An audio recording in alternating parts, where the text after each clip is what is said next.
May buntag din yung tanan. Dihay pare, nga kahimutan kayo sa ilang parokya. Tungkol kay siya, marubag malipayon siya o maling kamot siyang malipay ang iyong mga parokyano. Usa kadlaw ni ana minta siya na malandong siyang kaugalingon. Kaha nangandan siya unsay ihang wali meditation. Ihang yun na kung unsa gyoy makalipay sa mga tao. Nga siya malipay o niya malipay ang mga tao. Pero siya mamalandong may dunay gitawag to kusi sa konsensya ba. Ganiingon kaniya, nalipay ka. Nalipay ang mga tao sa imong giwali. Pero ako, ng imong Diyos, wadyo ko malipay. Talawan ka, bakakon ka, wa ka magsutis ka maturan. It was a stab on his heart and his conscience. Mao nga,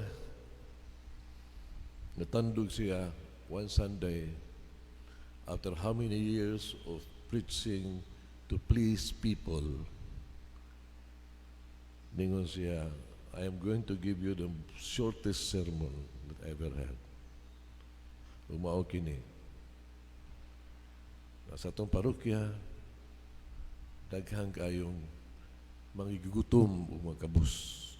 Huwag tarong pagkaon. Daghang kayo nga huwag trabaho, huwag gani kapuyan. Daghang masakiton, gawa matiman. Daghang nagtrabaho, pero gilupigan sa ilaha mga sweldo. Nakalibot ka na. Ya, kamu, butabungol lang mo mga tawhana mo. Nang yugpos lang mo, wala lagi mo gibuhat.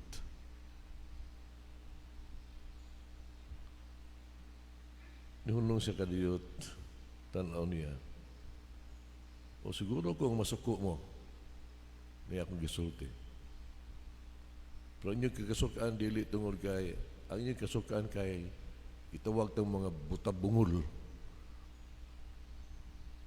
Mo niya nasukaan ninyo.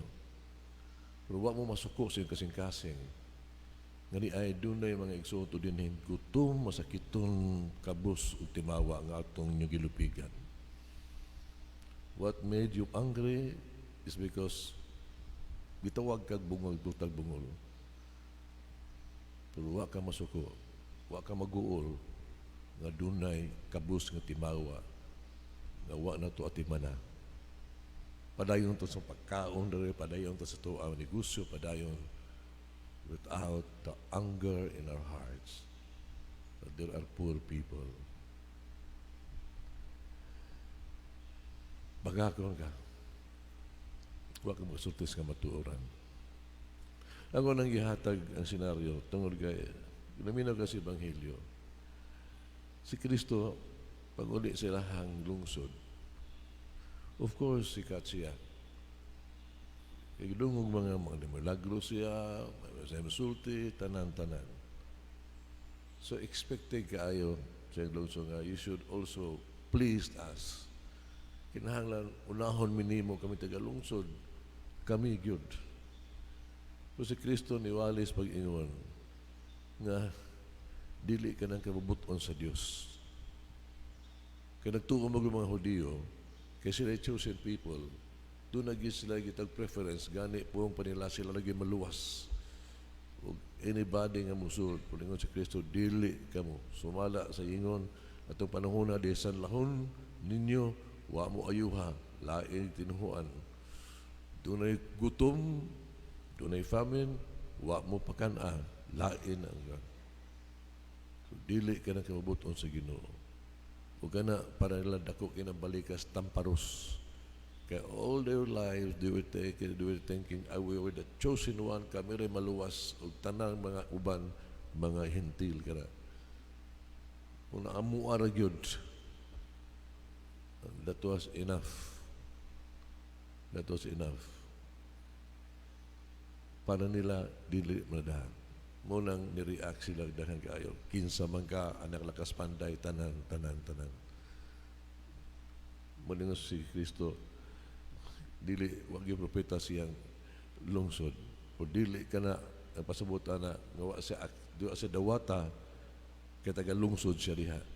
Wa dawata siya, tungod kaya, he was able to drive home sa iyang lungsod sa mensahe na sakit dawaton. Dili siya. It was even welcome. When you drive home a point that hit the heart, mga igsuon, lisod. Why propeta ana?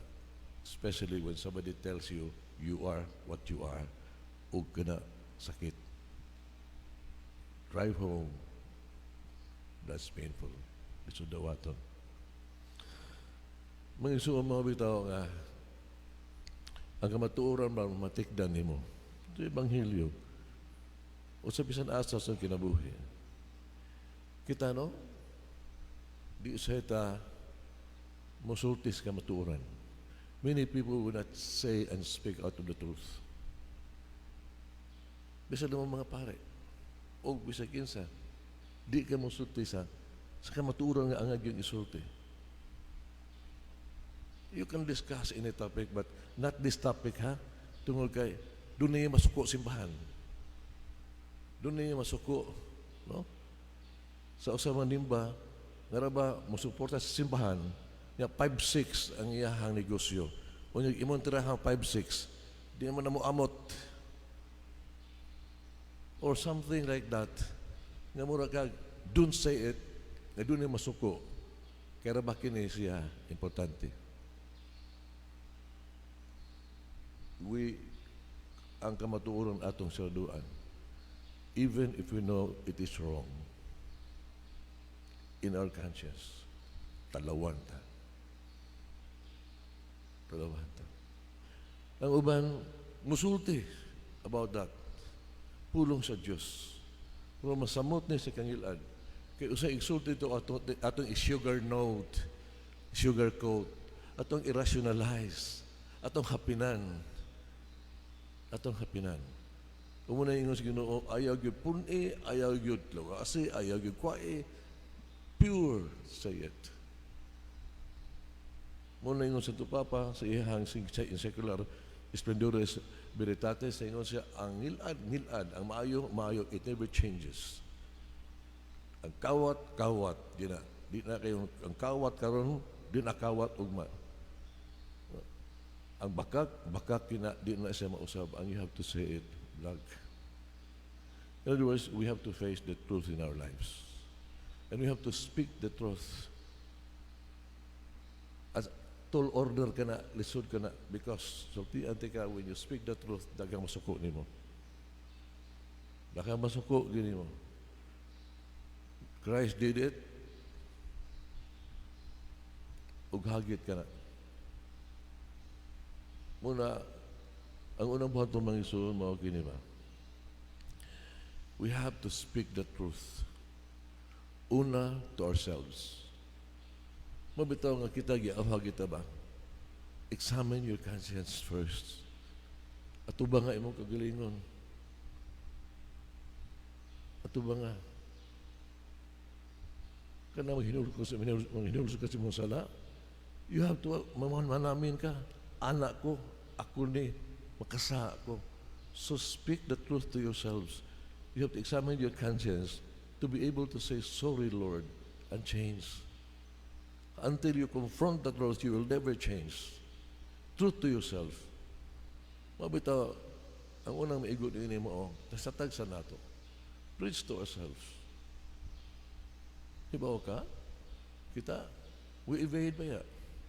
Di ta gusto na maminaw nga maigo ta, ang waling maigo ta.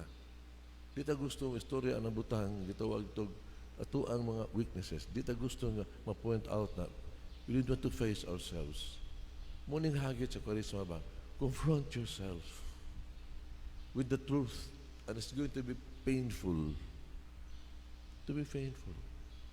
And of course, if you love, if you love sa imong isikataw, tell that person, even if that person would hate you. Ina imong anak sayop na, bisag bili na, mutuon mo, kuha na nimo, mo reacta nimo. Because you love. You cannot please everybody. But it has to be said. There is no easy way. It's going to be painful. I hope there is going to be an easy way to say it. But I don't know. Pero importante, it should be taken out of love. But if you are proud, no way. No way.